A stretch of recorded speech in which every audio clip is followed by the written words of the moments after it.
So we are on the reverse process. What does that mean? We know how much of something that we have. We want to know how fast it's changing at every moment. So we know how much of something we have at every moment. We want to know how fast it's changing at every moment. So let's look at the volume of a sphere. The volume of a sphere. So this function f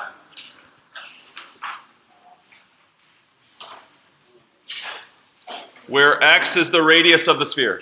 Okay, so the independent variable, we think about increasing radius, and then the function, then the dependent variable will give us corresponding values of volume of spheres for those different radii.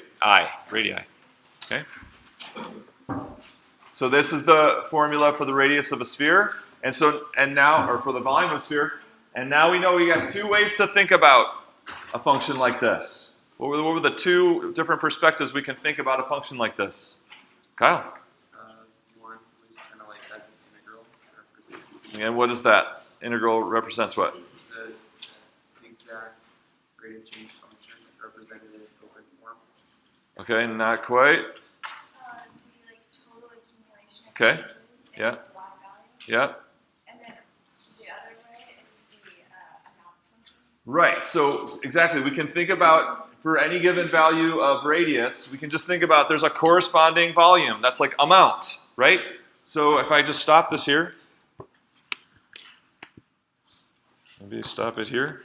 Okay, so here's a particular radius, and then there's a particular volume, which the radius and volume together would be that point up there, wherever that is, right about here. Okay, so that point would represent the volume resulting from that radius. So this is the idea of amounts. It's kind of the way you've thought about these functions probably your whole career. But now we have a new way of thinking about that, and that is as that radius increased from 0, the radius increased by small amounts from 0, what happened to the volume? It increased by little amounts, right? So as the radius increased by little amounts, starting at 0 up to x, the volume increased in little amounts.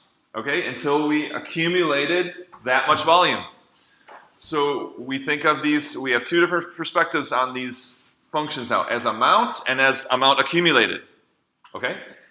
And so this is what we're going to be looking at. So we said we want to know now, given this exact volume, we want to know how fast is the volume changing at every moment. How fast is the volume changing at every moment? And that started with what? That process starts with? Right, approximate accumulation. And is that horizontal lines? No. No, right? So approximate accumulation, given an accumulation curve, is going to look something like this. Like this, okay? So we're gonna pick our interval. Notice the interval h there is set at 0.4, 0 to 0.4, now 0.4 to 0.8, now 0.8 to 1.2. And we're going to, for each interval, we're going to get a constant rate of change line that is trying to match up with, or trying to be like, the exact volume function. And we just take those two endpoints, and we consider the constant rate that's going to achieve the same change in volume, and that gives us that line. Okay? So that was our what? That's our approximate volume, right? That'd be our approximate volume function. Okay? And then what did we say? We said, well, we want to kind of enhance this approach. Rather than keeping the same constant rate through every interval, let's let that interval slide. Remember this last time? And that's what your quiz was about. So we're going to go from this kind of chunky setting the intervals ahead of time and just say, let's let the interval always be starting at the current value of x. And so then we get this idea of like a sliding interval. So it's the blue one. Okay? But we still have the approximate volume function. So notice that when x hits the beginning of every interval, that h is the same. And so we still have that same approximate volume equation that we had before. It's just that now in the intervals, the rate isn't going to be that same constant rate. Okay? But we still with this this different approach here, we still maintain that approximate volume function by looking at when x hits the beginning of every one of those intervals we had before. Okay? So that's approximate volume. And then from there, so now we're going to just focus on the sliding interval.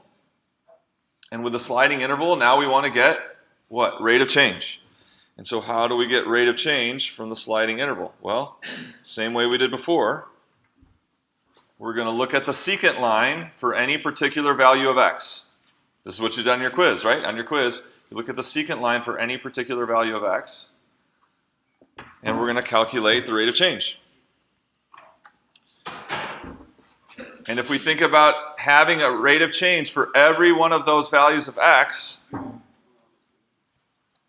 so can you just imagine or sketch what the rate function is going to look like if we're finding the rates this way?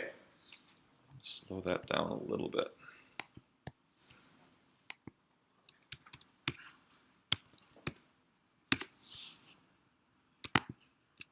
Okay, that's better.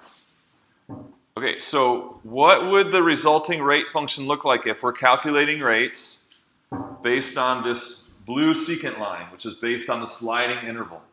So everyone just see if you can make a rough sketch of that based on what we're learning about rate of change. So you ask yourself, at any given x value, is it a positive rate of change? Is it a negative rate of change? And then maybe, is it a high positive? Is it a low positive? Is it a high negative or a low negative? And think about, as x increases, then how does that rate of change change? And then we want just a really rough sketch of what you think that resulting rate of change is going to look like based on calculating the rates by using the dy over dx of that secant line. So what then would the resulting rate function look like?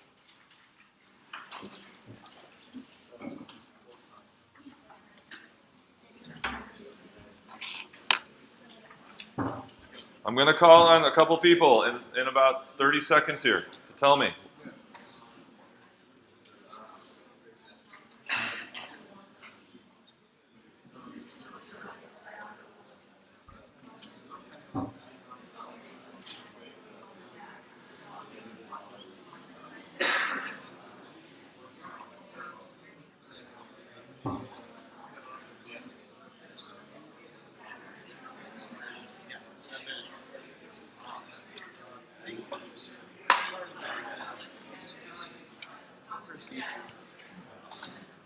Okay, where's Jacob Harvey? Is Jacob Harvey here? Not here. How about Han Shi? Where's Han? 0 for 2. Come to class. Lucas Erickson. Oh, Han is here. Han, did you come up with a rate of change function based on calculating the rate of change by this blue secant line? No? Nothing. Okay. How about Lucas Erickson? Tell me. Or show me with your finger in the air. Rate of change with blue secant. Yeah. Increasing. Increasing? Positive, and it increases. So so if you were going to sketch that with your finger over there, do it in the air. So what would it look like? Yeah, okay, good. Yeah, so it's always positive, and then it's getting more positive, right? So what are we going to have? We're going to have a rate function that is an increasing rate function over there. So let's see it. Here we go.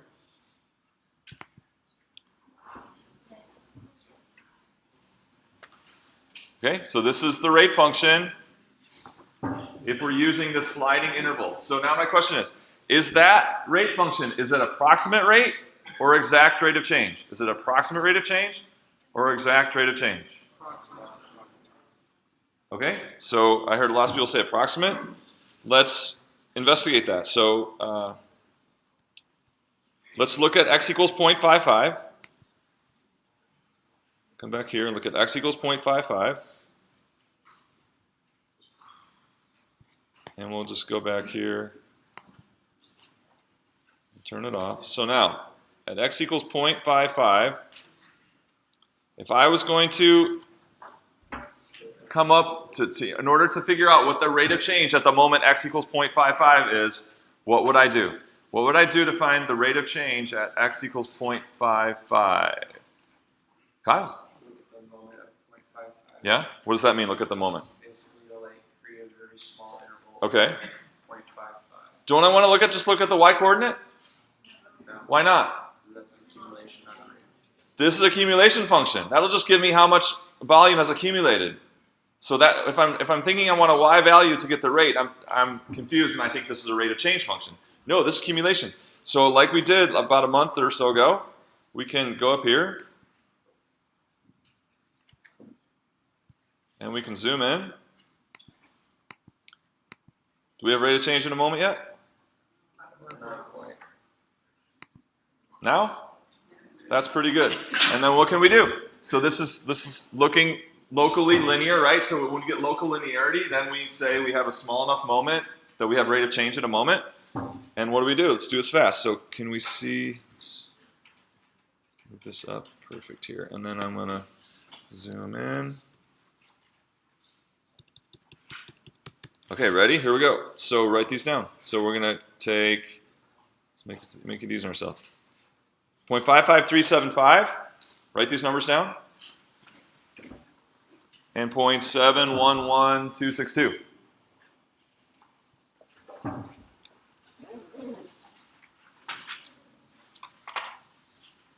And then, we're going to move a little bit. And let's do 0.556. 0.556 and 0.719968. Okay, find the rate of change at the moment, 0.55. Go, find the rate of change at the moment, 0.55.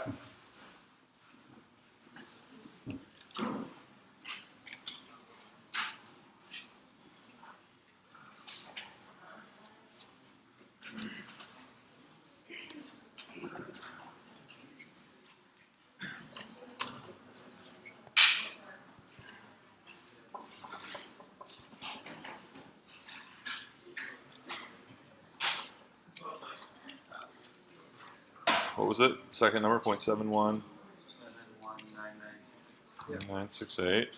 And the first y value was? 712. 2362. And then it was what? 0.556 minus 0.55375. Is that right? I got 3.38. Someone else get that? 3.38. Do I have the numbers right? Change in y over change in x? I don't?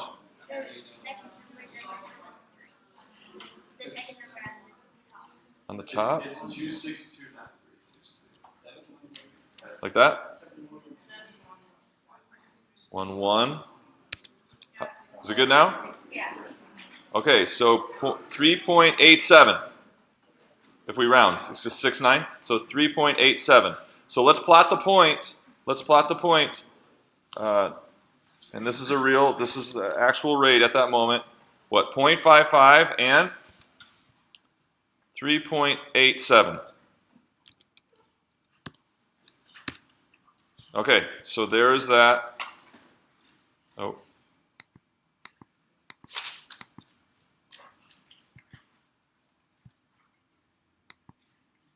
There we go. Okay, so that red, I just plotted that point for the actual rate of change, right? The rate of change at the moment based on a local linearity at 0.55 and 3.87. So now what would the sliding interval give us? So let's do that.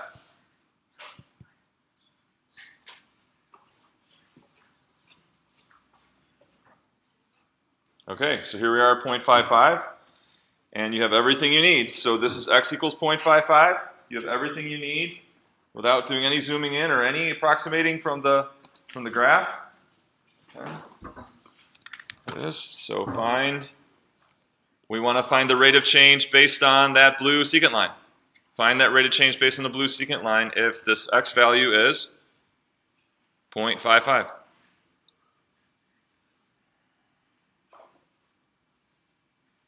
Okay, so it's going to be based on this point and this point. H equals 0.4. You have everything you need. You have everything you need. I don't need to zoom in. You don't need to approximate from the y-axis. You've got everything you need to figure out how to get the rate of change to that blue line. Go! Go!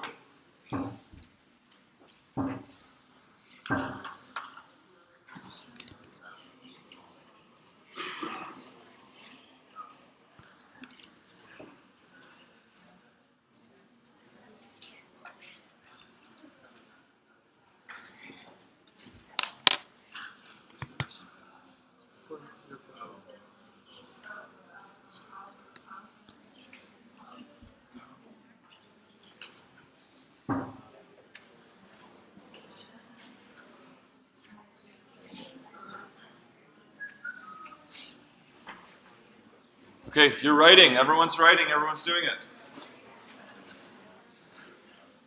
If you're stuck, then you're figuring out, how do I get the information I need? Because Mark has given me everything I need to get the information I need. You can do it.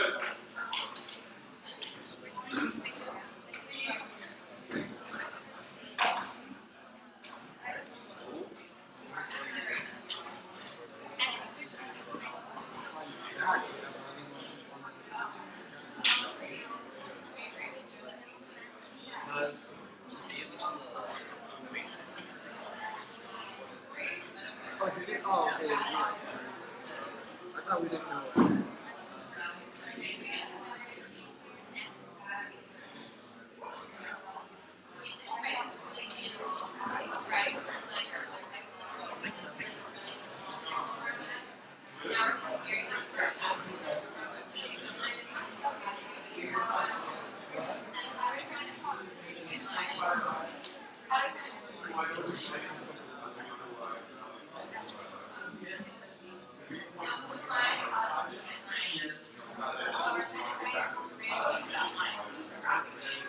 Not estimating the y-axis. This is an eyeball. It's getting exact values. Using exact values.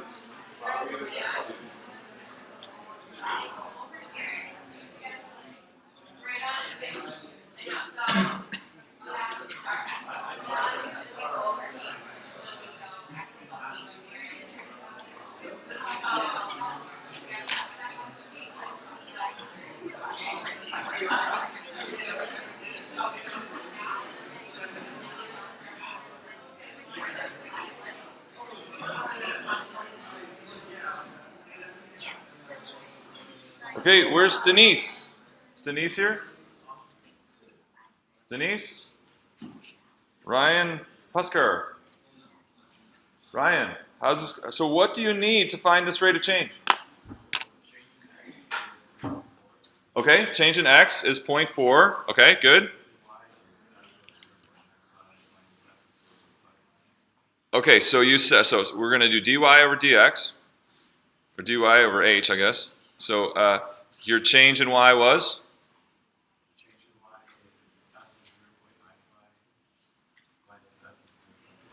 Very good. Look at it, he's using function notation. Awesome.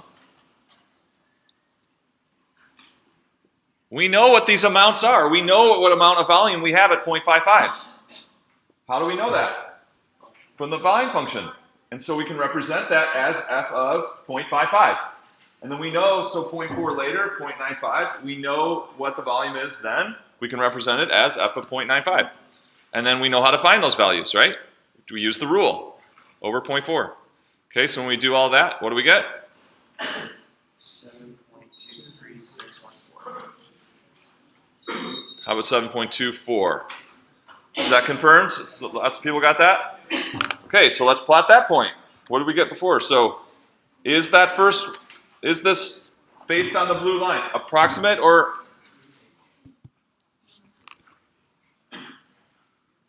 So now we want 0.55 and what? 7.24.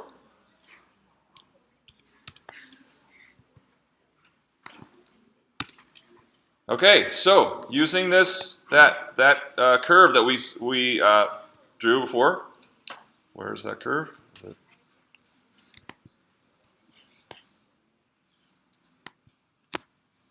And look, what we calculated, it's ending up falls right on the curve. Approximate or exact rate of change? It's continuous, unlike before when we had the step function, but it's continuous, but it's still approximate rate. Why? Because it's not giving us, that blue secant line is not giving us the local linearity of the curve. Do you see that it's steeper? You see that at any given point, that blue line is steeper than if we were to zoom in. Let's go ahead and do that. Let's do it at 0.55 so we can see it.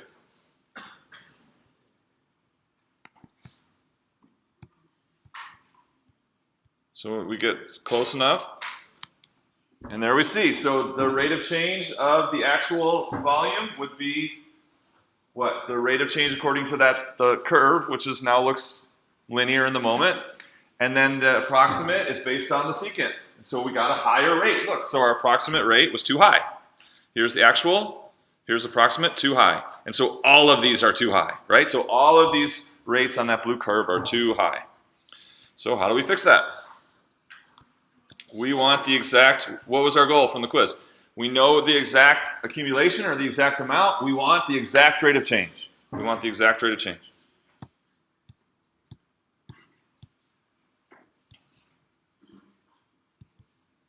So the exact rate of change then, this was one point of that. That's going to come about when we just let x be any x, not 0.55, but let it be any x.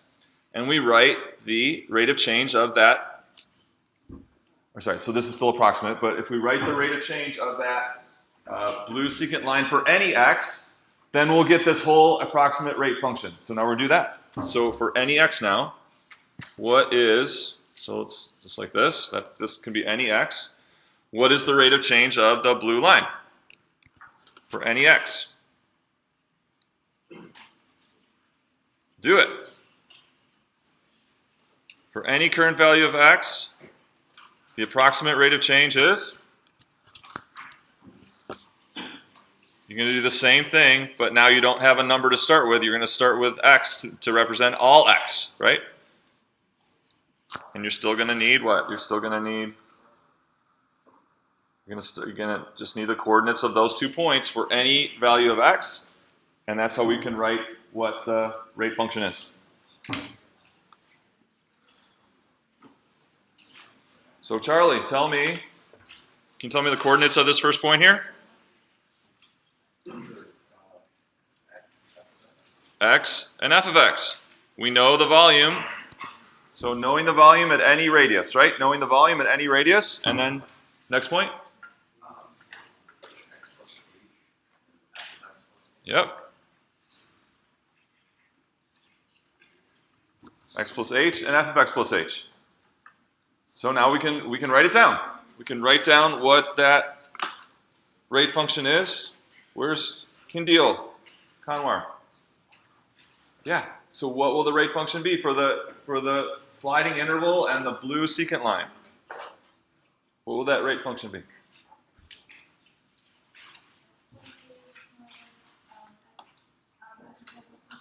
Uh-huh. Oh, it sounded like you started over. You want to try again? Not sure. How about, so next, did you have an idea next to her?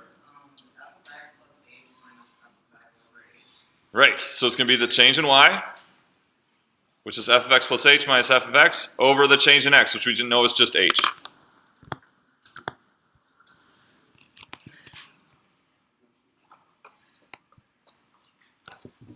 Okay, so there it is. All right, that's what that rate function is. This approximate rate of change based on the sliding interval.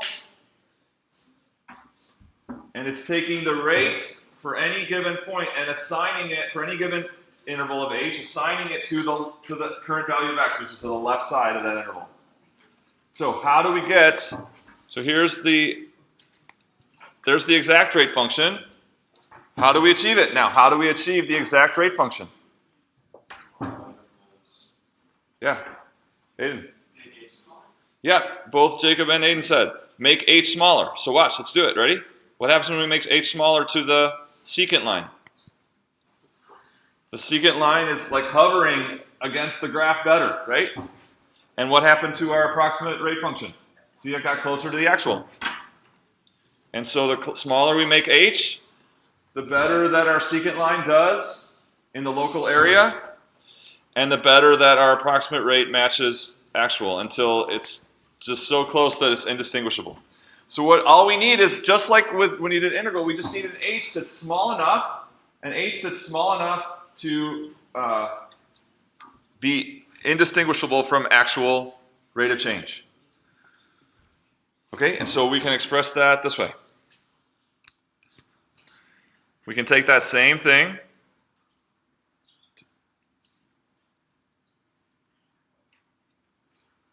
and one way to express that is to write this. Limit as h approaches 0. So all that means is let h get really small until it's small enough. Now, can h be 0?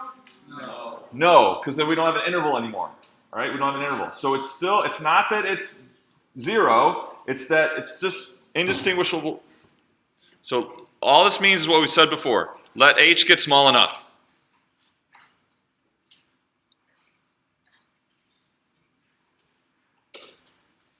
So that exact and approximate, we can't tell the difference. We can't tell the difference between exact and approximate.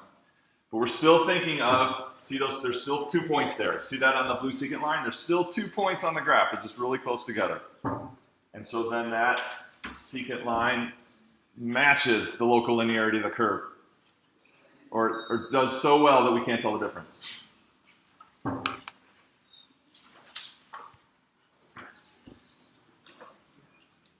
Okay, so what do we want? So still open form, right? So this is open form of exact rate of change.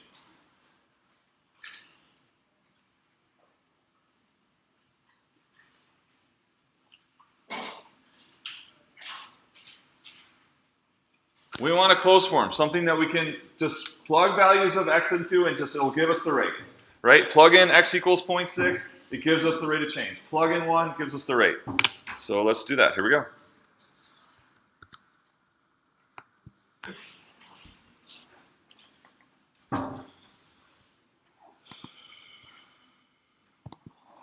So we're going to turn to some algebra here. So what is this? F of x plus h minus f of x over h if volume is 4/3 pi r cubed. All right, so in order to do this, we need to really ask, what is this rule telling us to do with the independent variable in order to get the dependent value? So what is it telling us to do with the independent value to get the dependent value? It's telling us first to cube it. Take the independent value and cube it. And then do what? Multiply by 4/3 pi. So we just put that all together, lump it all together. So there's 2 things this rule tells us. Take the independent value and cube it, and then multiply by 4/3 pi. So now, what's the independent value? No. X plus h. The independent value is what we see in the parentheses. And so we're going to follow the rule. The rule said, take the independent value and cube it, and then multiply by 4/3 pi. The rule says cube the input, multiply by 4/3 pi. So what is f of x plus h? We're going to take the independent value and cube it, and then we're going to multiply by 4/3 pi. What about f of x? Well, it's going to say, take the independent value and cube it, multiply by 4/3 pi. See that? So follow the rule. The rule says, take the independent value and cube it, and then multiply by 4/3 pi. So identify the independent value, cube it, multiply by 4/3 pi. And now we're just going to set up that fraction so we know it's the difference of those 2 over h.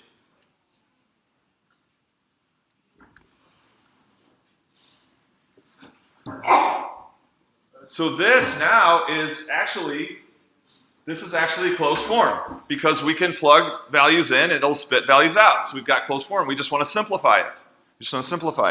We don't have time, but if we were to simplify it, we would get this. Okay? This is a simplified version, and we're saying let h get really small.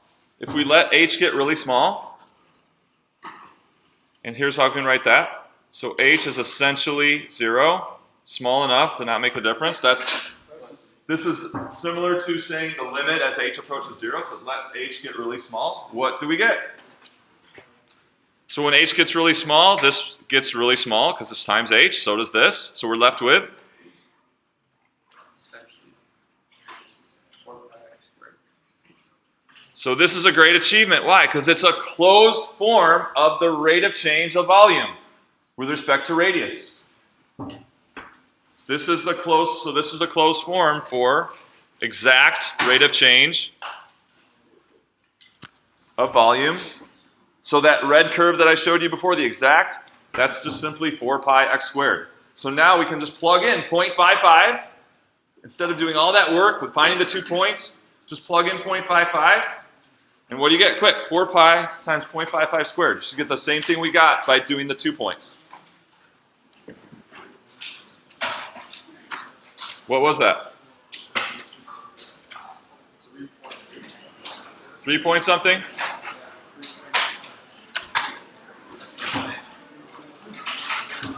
Okay, homework will be posted soon.